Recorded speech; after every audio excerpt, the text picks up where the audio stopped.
इस return zero की हम मोस्टली प्रोग्राम्स में ये ज़ीरो क्यों लिखते हैं। ज़ीरो बेसिकली यही बताता है कि आपका प्रोग्राम सक्सेसफुली 100% ओके होकर इसने काम परफॉर्म करवाने के बाद बंद हो गया। अगर तो आप रिटर्न ज़ीरो की जगह पे 1 लिख दें, -1 लिख दें, 192 लिख दें, व्हाट्सएवर कोई भी आप इंटीजर का फिगर डाल देंगे ना, आपका प्रोग्राम चल पड़ेगा। लेकिन रिटर्न ज़ीरो का बेसिकली जो है ना, बेसिकली थीम वो यही है कि ये सिंपली ऑपरेटिंग सिस्टम को यही बताता है, इंडिकेट करता है कि आपका प्रोग्राम विदाउट एरर बंद हो गया, ठीक है, यानी कि सक्सेसफुली टर्मिनेट हो गया। अब इसमें एक और चीज़ भी होती है, वो भी मैं आप सबको बताता हूँ। ये आप जो स्टार्ट में ये जो इंटीजर लिखते हैं ना, और रिटर्न में आप जो ज़ीरो लिखते हैं, रिटर्न वाली वैल्यू और मेन के पीछे वाली data type that should be matching. आपने ज़ीरो लिखा दैट इज़ इंटीजर, आपने 1 लिखा दैट इज़ इंटीजर, आपने 192 लिखा दैट इज़ इंटीजर। अगर आप यहाँ पे चेंज करते हैं, अब ये जो मैं लिखने लगा हूँ ना, ये भी आप में से किसी को नहीं पता होगा कि हम मेन को ऐसे भी लिख सकते हैं। ये तो सबको पता है वाइट मैन लिखते हैं। कभी आपने इस तरह किया करैक्टर के साथ? कभी किसी ने लिखा है ये चीज़? कभी किसी ने लिखी है करैक्टर मेन और बाकी उसकी बॉडी वगैरह सब चीज़ें सेम है, और रिटर्न में जाकर मैंने इसको करैक्टर रिटर्न किया है? ये कभी करके देखिएगा। इसके साथ भी ना आपका प्रोग्राम 100% रन होगा, इसमें भी कोई प्रॉब्लम नहीं है। लेकिन ये जो सी टेक्निक है ना, ये प्रोफेशनली नहीं है, ये जस्ट आपको नॉलेज होना चाहिए कि हम आप में से कोई भी स्टूडेंट क्वेश्चन राइज कर सकते हैं, हम इंटीजर के साथ ही क्यों करते हैं, करैक्टर के साथ क्यों नहीं कर सकते, फ्लोट के साथ क्यों नहीं कर सकते, डबल के साथ क्यों नहीं कर सकते। कहीं जी कर रहे हैं, आपकी अपनी मर्ज़ी है, जो आपका दिल चाहता है आप उसके साथ करें। लेकिन एंड पे जाके आपने रिटर्न में वही चीज़ लिखनी है जो आपने मेन से पहले उसके डाटा टाइप में डिफ़ाइन कर दिया हुआ है। करैक्टर लिखनी है, आपने करैक्टर उसको रिटर्न करके देना है। इंटीजर लिखी है, इंटीजर रिटर्न करके देना है। फ्लोट में लिखा है, इंटीजर या फ्लोट सब ओके है। मेरा ख्याल है कि ये चीज़ भी आपके लिए काफ़ी इन्फॉर्मेटिव थी कि हम मेन से पहले करैक्टर भी लगा सकते हैं। लेकिन इस प्रैक्टिस को आप लोगों ने फॉलो नहीं करना, पता होना चाहिए आपके ये ऐसा भी हो सकता है। ये मोस्टली थ्योरेटिकल है। ये जितनी भी चीज़ें मैंने बताई हैं ना, ये आपको समझ आएंगी जब आप C++ सारी कर लेंगे ना, उसके बाद जाकर ये चीज़ें आपको समझ में आएंगी कि मेन क्या चीज़ होता है, रिटर्न क्या चीज़ होती है, एंड व्हाट्सएवर। अब उसके बाद चलते हैं जी आगे सी आउट पे, that is called standard output statements. सबको पता है कि जी हम यूज़ इसलिए करते हैं कि आपने कोई भी मैसेज डिस्प्ले करवाना ना तो आप कर दें, ठीक है जी फाइन। आप में से किसी को इसकी एब्रीविएशन का पता, सी आउट किसे कहते हैं? नो आइडिया, राइट, का आइडिया नहीं है। अब ये जो होता है ना जी स्टैंडर्ड आउटपुट स्टेटमेंट्स, इसके अंदर आपकी जो सबसे पहली आती है ना, that is called C out. C का मतलब होता है कंसोल, आउट का मतलब होता है आउटपुट, यानी कि C out stands for console output, या इसको हम राइट करते हैं करैक्टर आउटपुट के लिए। ये इसकी ना कह लेंगे एब्रीविएटेड फॉर्म होती है, नंबर 1। नंबर 2, इसकी जो हेडर फाइल है that is IO stream. IO stream stands for input output stream, ठीक है। अब आपने एक और चीज़ भी यूज़ की होगी कि आप इंक्लूड लिखते हैं हैश इंक्लूड आईओ स्ट्रीम, और उसके नीचे आप एक और लाइन भी राइट करते हैं यूजिंग नेम स्पेस std, ठीक है। क्या ये लाइन राइट करना ज़रूरी है कि नहीं ज़रूरी? सब कहते हैं कि जी ये लाइन राइट करना ज़रूरी है, चलें ठीक है मान लेते हैं ज़रूरी है। लेकिन अब इसका काम क्या होता है? अब ये जो बात मैं आपको बताने लगा हूँ ना, ये भी आपके लिए इन्फॉर्मेटिव है, इसको भी ज़हन नशीन में रखिएगा कि ये जो सी आउट है ना, इसकी इंफॉर्मेशन नेम स्पेस, अब ये जो सी आउट है ना, इसकी इंफॉर्मेशन पड़ी होती है नेम स्पेस की क्लास है उसके अंदर पड़ी होती है।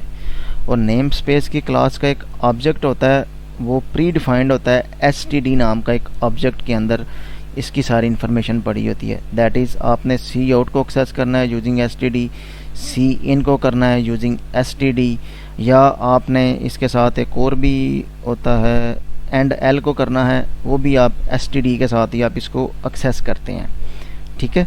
कुछ मेथड्स हैं, अभी मैं आपको स्क्रीन शेयर करके बताता हूँ कि इसमें क्या क्या होता है क्या क्या नहीं। आर्गुमेंट आप कह सकते हैं कि जो आप पैरेंथेसिस के अंदर कोई चीज़ें राइट करते हैं ना, फंक्शंस आपने अगर पढ़ ली हैं ना, फंक्शंस, ठीक है, और पैरेंथेसिस के अंदर आप कोई भी चीज़ राइट करते हैं ना, दैट इज़ कॉल्ड आर्ग्यूमेंट्स। लेकिन अब ये जब फंक्शंस पढ़ेंगे ना, इसमें जाकर आपको ना ये बहुत ज़्यादा डेप्थ में जाकर क्लियर होगा कि आर्गूमेंट्स बेसिकली क्या होते हैं। और ये मैंने आपको इसकी एक एग्जांपल भी दी थी, वो कमांड लाइन मैंने ओपन किया था ना डॉस, उसमें मैंने आपको डायरेक्टरी dir/** के साथ मैंने आपको करके बताया था कि जी आप basically command line arguments use कर रहे हैं। लेकिन अब अगर नहीं समझ आई तो कोई इसमें बड़ा इशू नहीं है, ठीक है जी। अब हम चलते हैं जी, ये आप लोग लिखते हैं जी, सी आउट के सिंटैक्स को फॉलो करते हैं। ये आप उसका सिंटैक्स लिखते हैं डबल कोट स्टेटमेंट्स, ठीक है। अब अभी आप मैंने आपको सिर्फ ये वाली चीज़ बताई है कि C out stands for console output या करैक्टर आउटपुट भी कहते हैं। अब उसके बाद ये जो कहलाते हैं ना, इसको हम कहते हैं इंसर्शन ऑपरेटर। इंसर्शन ऑपरेटर, और इसको हम कहते हैं पुट टू ऑपरेटर, या हम इसको कहते हैं रीडायरेक्शन।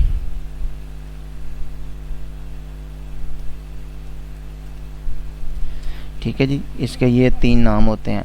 आप में से मोस्टली को पता होगा कि इसको हम इंसर्शन ऑपरेटर ही कहते हैं, लेकिन इंसर्शन ऑपरेटर के अलावा पुट टू ऑपरेटर भी कहते हैं, या आप इसको आउटपुट रीडायरेक्शन ऑपरेटर भी कहते हैं। और डबल कोड को हम डबल कोड ही कहते हैं। वो टर्मिनेटर ऑलरेडी डिस्कस हो गया हुआ है कि टर्मिनेटर बताता है कि आपकी एक स्टेटमेंट जो सी है वो इधर वाइंड अप हो गई है जी, ख़त्म कर दिया आपने इसको।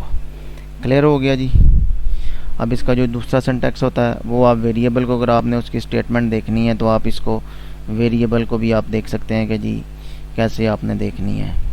अब यहाँ पे एक क्योंकि सी आउट में तो आपको मोस्टली स्टूडेंट्स को काम करना आता ही है, तो इसलिए अब आप मुझे ये बताएं कि ये जो मैंने राइट की है अली फारूक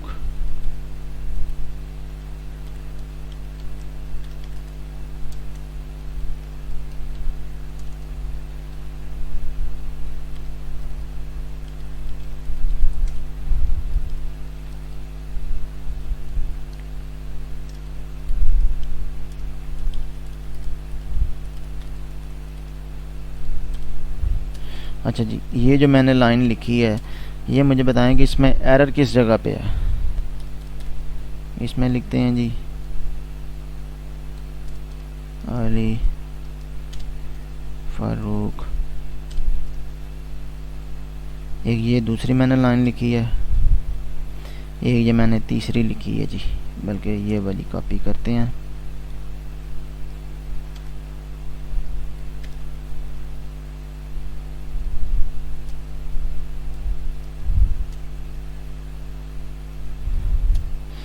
ये जो मैंने तीनों लाइंस लिखी है ना, ये वाली रेड को जिसको मैंने किया, इनमें से कौन सी स्टेटमेंट गलत है और कौन सी स्टेटमेंट ठीक है? दरमियान वाली ठीक है। ये कौन सी ठीक है?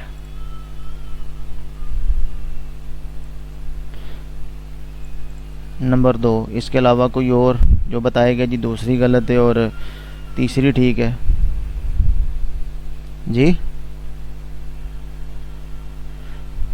यानी कि आप सब बता रहे हो कि पहली वाली जोन सी है ना, पहले वाली गलत है, बाकी दोनों ठीक है।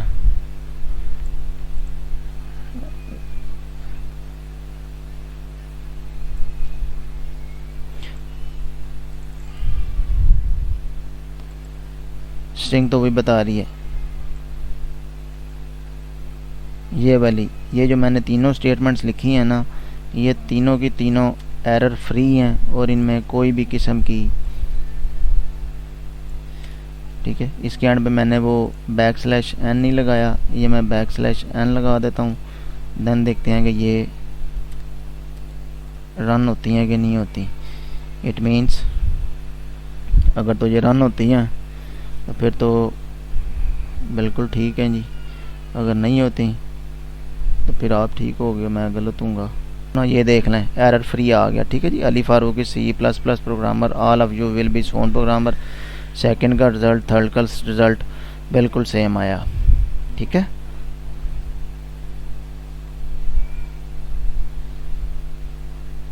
जी आ रही है, लेकिन बहुत हल्की आ रही है,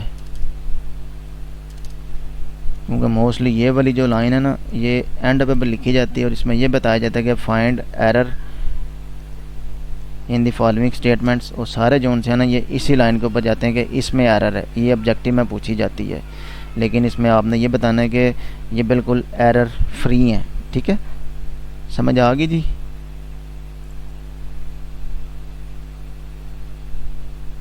किधर लिखी है मैंने 2 एरर?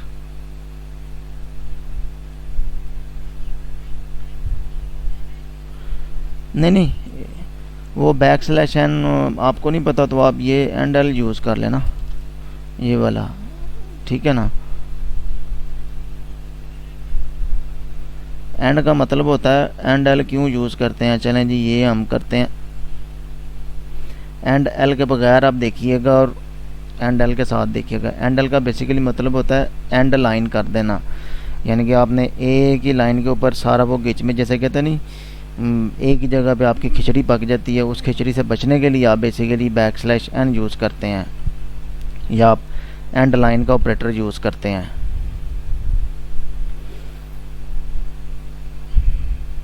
ये है ना, ये देखें Ali Farooqui C++ programmer, all of you will be soon programmer. और उसके साथ ही दूसरी लाइन भी स्टार्ट हो रही है, Ali Farooqui C++ programmer, all of you will be soon programmer.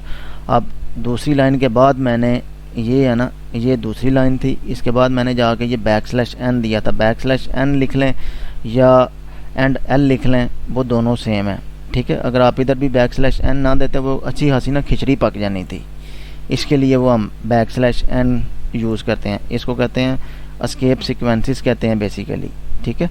लेकिन कोई नहीं, इसमें परेशानी की बात नहीं। अब चलते हैं जी इस लाइन के ऊपर, यूजिंग नेम स्पेस std। ये कहा था कि इसको आप बंद कर दें। आप std कॉलन और स्कूप ऑपरेटर के साथ अब जाएंगे ना, तो ये इसकी एक क्लास की अच्छी खासी लिस्ट ओपन हो जाती है। यहाँ पे सी आउट करेंगे, ये इसके साथ ही चल रहा है, लेकिन क्योंकि ये मैंने ऑलरेडी ऐड कर दिया हुआ है, इसलिए मुझे ये री ऐड करने की ज़रूरत नहीं है। अब देखें पहली लाइन में एरर ख़त्म हो गया, दूसरी लाइन में एरर ख़त्म हो गया, तीसरी लाइन में एरर ख़त्म हो गया। अगर तो आप सिर्फ सी आउट के साथ ही काम कर रहे हैं, 1-2 लाइनें अगर आपने यूज़ करवानी है, तो इट इज़ बेटर कि आप इसको इंक्लूड ना करवाएं। आप इसके साथ ये सिंपली ये वाली चीज़ लिख दें, पूरी क्लास को इंक्लूड करवाने की ज़रूरत नहीं है। std कॉलन सी आउट के साथ आप काम कर सकते हैं, आपका काम इससे हो जाएगा। अगर आपने पूरी क्लास को भी इंक्लूड करवा दिया तो डजंट मैटर, ठीक है। इसको भी रन करें, दोनों के साथ आउटपुट्स आपकी सेम होगी, किसी भी किस्म की कोई प्रॉब्लम नहीं होगी। इट में मैं ये कह रहा हूँ कि ये जो अब मैं यूजिंग नेम स्पेस std मैंने लिखा है ना, ये लाइन अब आपके लिए अनइम्पॉर्टेंट होगी। आप इस लाइन के बगैर भी काम कर सकते हैं। जहाँ जहाँ पे आपने सी आउट लिखा है वहाँ पे आप std के साथ काम कर सकते हैं। लेकिन इसको आप इंक्लूड क्यों करवाते हैं? आप इसको इंक्लूड इसलिए करवाते हैं कि जब आपका प्रोग्राम 100 लाइन से अबव हो जाता है और आप एक भी अगर आपने std स्किप कर दिया है, तो उसके जो साइड इफ़ेक्ट्स हैं ना, वो आपका प्रोग्राम क्रैश कर देगा। इससे बचने के लिए हम ऊपर ही एक लाइन इंक्लूड कर देते हैं कि जहाँ जहाँ पे std की क्लास आप यूज़ करेंगे ना, उसके जितने भी ऑब्जेक्ट्स या फंक्शंस को यूटिलाइज़ करेंगे, उन सब के साथ आप std ऑटोमेटिकली वो साथ में इंक्लूड कर देता है, ठीक है। ये std के साथ इसका ये वाला रिज़ल्ट आ गया, यूजिंग नेम स्पेस std। इसको आप कमेंट कर दें और नीचे आप जहाँ जहाँ पे सी आउट चल रहा है ना, ये सी आउट के साथ आता है, सी इन के साथ आता है, &l के साथ आता है, और भी बहुत ज़्यादा फंक्शंस हैं जो आप अपने प्रोग्राम में यूज़ करते हैं, उनके साथ भी std इंक्लूड करवाना पड़ता है। अगर तो आपने सिंपल कोई 8 या 10 दफ़ा सी आउट लिखना, तो आप बेशक उसके साथ std स्कूप रेजोल्यूशन ऑपरेटर और सी आउट लिख दें आपका काम हो जाएगा। लेकिन इस लाइन को हम ऊपर इसलिए इंक्लूड करवाते हैं कि अगर आपका प्रोग्राम लेंथी है और आपने आपको नहीं पता कि मैंने किस किस जगह पे सी आउट लिखा है, सी इन लिखा है, एंड एल लिखा है, अगर आपकी एक भी चीज़ स्किप हो जाती है तो आपका पूरा प्रोग्राम जो है ना उसमें एरर आ जाएगा। उस एरर से बचने के लिए हम ऊपर ही ये वाली चीज़ इंक्लूड करवा देते हैं, यूजिंग नेम स्पेस std, कि भाई इस क्लास को यूज़ करना है, इस वेरिएबल को यूज़ करना है आपने, और इसके रेलिवेंट जितने भी फंक्शंस हैं, जितने भी प्रोसीजर्स हैं, वो ऑटोमेटिकली इसमें ये चीज़ें इंक्लूड कर देगा। और ये वाली जो लाइन है यूजिंग नेम स्पेस std, ये मैंने आपको थोड़ी बहुत बताई है कि भाई यूजिंग नेम स्पेस क्या होती है। नेम स्पेस क्लास का नाम है, std इसका ऑब्जेक्ट है, और यूजिंग एक रिजर्व वर्ड है जो इस क्लास को यूज़ करने के लिए हेल्पफुल होता है। अगर नहीं समझ आई इसको आप कमेंट में करें, जहाँ जहाँ पे आपने सी आउट लिखना है std के साथ करें, सी इन कर रहे हैं उसके साथ ये चीज़ लिखते जाएं। लेकिन उससे ये है कि आपका प्रोग्राम जो था ना, एक तो उसकी लुक बड़ी बुरी लगेगी, और दूसरा वो आपका एरर फाइंड करने में भी आपको ना प्रॉब्लम हो जाएगी। ठीक है, आप समझ आ गई मेरी बात की, यानी कि प्रैक्टिस ये भी ठीक है, लेकिन अच्छी प्रैक्टिस ये है कि आप std की क्लास को इंक्लूड करवाएं अपने प्रोजेक्ट्स में। छोटे प्रोग्राम 1-2 लाइनों में उसको करवाने की ज़रूरत नहीं है।